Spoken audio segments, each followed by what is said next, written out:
बालाजी बाजीराव पेशवा नानासाहेब प्रथम मराठा संघ के 8वें पेशवा थे। बाजीराव प्रथम 1740 में अपने पिता पेशवा के साथ थे। अपने कार्यकाल के दौरान छत्रपति महज एक व्यक्ति थे। उसी समय मराठा साम्राज्य एक संघ में परिवर्तित होने लगा, जिसमें व्यक्तिगत प्रमुख जैसे कि होळकर, सिंधिया और भोसले नागौर साम्राज्य अधिक शक्तिशाली हो गया। बालाजीराव के कार्यकाल के दौरान मराठा क्षेत्र अपने चरम पर पहुंच गया। हालांकि इस विस्तार का एक बड़ा हिस्सा मराठा साम्राज्य के व्यक्तिगत प्रमुख के नेतृत्व में था। बालाजी बाजीराव एक चतुर रणनीतिकारक, चतुर राजनीतिकार और एक कुशल राजनेता थे। उन्होंने अपने चचेरे भाई सदाशिवराव भाऊ के साथ मिलकर राज्य में नई विधियों और वित्तीय प्रणालियों में पेश की। उनके नेतृत्व में मराठा साम्राज्य की सीमाएं पेशावर वर्तमान पाकिस्तान तक विस्तारित हो गई।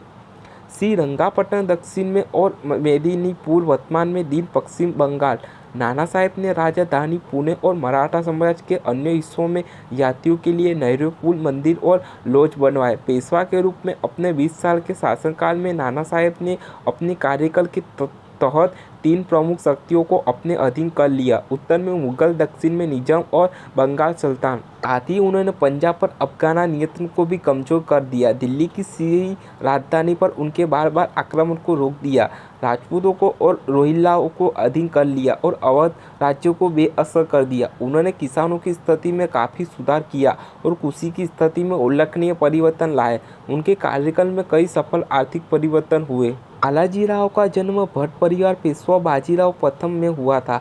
8 दिसंबर 1720 को अप्रैल 1740 में बाजीराव की मृत्यु के बाद छत्रपति साहू ने 19 वर्षीय बालाजी को नियुक्त किया। बालाजी बाजीराव की दादी राधाबाई की मुलाकात गोपिकाबाई से हुई, जो एक कुलीन लड़की थी। चौरस्ते परिवार से मुलाकात के दौरान वह गोपिकाबाई की रूढ़िवादी हिंदू परवरिश से प्रभावित थी, क्योंकि वह पुरोहिती धर्म का मामला और पुरोहित ब्राह्मण परिवार में अपनाए जाने वाले प्रचलित रीति रिवाजों में अच्छी तरह वाकिफ थी। अपनी कम उम्र के बावजूद राधाबाई ने अपने पोते बालाजी बाजीराव को उस समय 10 वर्ष के थे के सामने गोपिकाबाई की शादी का प्रस्ताव रखा। आखिरकार 11 जनवरी 1730 को दोनों ने शादी कर ली। दंपति के 3 बेटे थे। विश्वेश्वरराव, जिनकी 1761 में पानीपत की लड़ाई में मृत्यु हो गई, माधवराव जो नाना साहेब के बाद पेशवा बने, और नारायणराव जो किशोरावस्था में माधवराव के उत्तराधिकारी बने। नाना साहेब का एक सक्षम भाई था जिसका नाम रघुवंशनाथ था, जिसकी पेशवा बनने की महत्वाकांक्षा मराठा साम्राज्य के लिए विनाशकारी बन गई।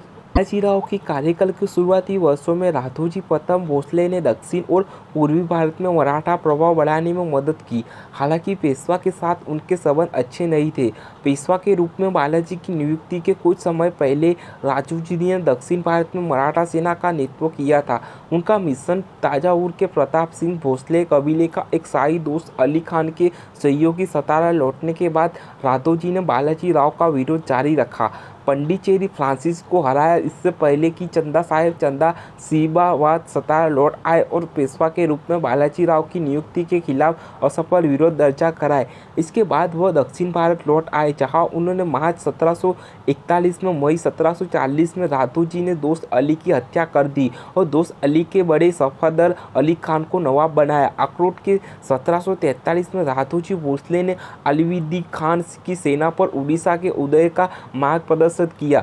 ईस्ट इंडिया कंपनी वसूलने के लिए अक्सर बंगाल और बिहार पर भी छापे मारे। उनके द्वारा बंगाल में लाई गई अस्थिरता ने बाद में वह चौथे मराठों का प्रवर किया। 1752 तक राघोजी ने उड़ीसा का प्रशासन अपने हाथ में ले लिया था और बिहार और बंगाल का भुगतान किया, जिन्होंने 1744 में राघोजी को उड़ीसा से बाहर निकालने में उनकी मदद की। इसके बाद राघोजी ने छत्रपति साहू से शिकायत की और खुद को इसमें नियुक्त कर लिया। उड़ीसा रुपया खान ने बालाजी राव को तराया। ताराबाई राजा राम छत्रपति की वरिष्ठ विधवा अपने सौतेले बेटे द्वारा रिहा होने के बाद संभाजी द्वितीय कोल्हापुर को उनके भतीजे छत्रपति साहू ने शरण दी थी। 1740 के दशक में साहू के जीवन के अंतिम वर्ष के दौरान ताराबाई उनके पास एक बच्चे को लेकर आई। राजा राम द्वितीय उन्होंने बच्चे को अपने पोते के रूप में प्रसूत किया और इस प्रकार वह शिवाजी को पति से वंशज थे। साहू ने बच्चे को गोद लिया और 1749 में उनकी मृत्यु के बाद राजा राम द्वितीय उनके उत्तराधिकारी बने।